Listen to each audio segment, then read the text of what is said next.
उपकार म्हणजे काय हो? उपकार उपकार उपकार म्हणजे काय? एखाद्या व्यक्तीनं आपली मदत करावी त्याचे मानावे अजिबात नाही. मदत म्हणजे उपकार होत नाही. तुम्ही म्हणता कस काय? मग ऐका, आपल्या सातवण्याला बाजार भरतो का? हा, आजच होता बघा. मग इसरलो का नाही थैली घरी? मग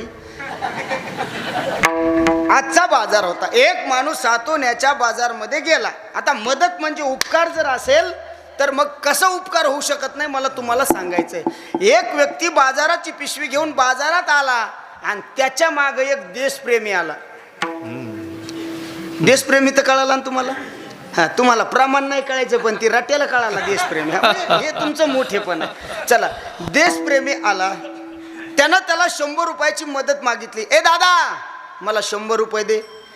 या व्यक्तीनं त्या देशप्रेमी असणाऱ्याला 100 रुपये दिले महाराज, मदत केली.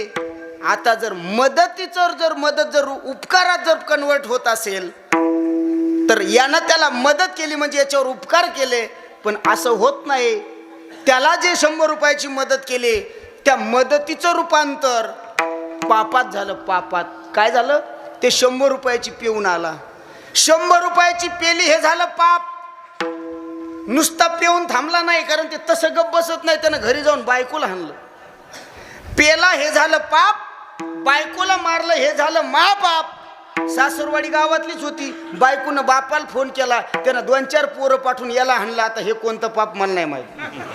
पण ऐका, मदत करणं हे जर उपकार असेल तर त्या व्यक्तीनं मदतच केली होते. म्हणजे मदत करणं म्हणजे उपकार नाही. समजून घेतलं पाहिजे. मग महाराज, उपकार म्हणजे काय हे तरी सांगा. मग ऐका ना माझं वाक्य.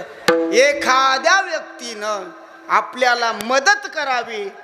ऐका, एखाद्या व्यक्तीनं आपल्याला मदत करावी आणि त्या मदतीचं रूपांतर आपल्या हितात व्हावं, त्याचे मानावे उपकार.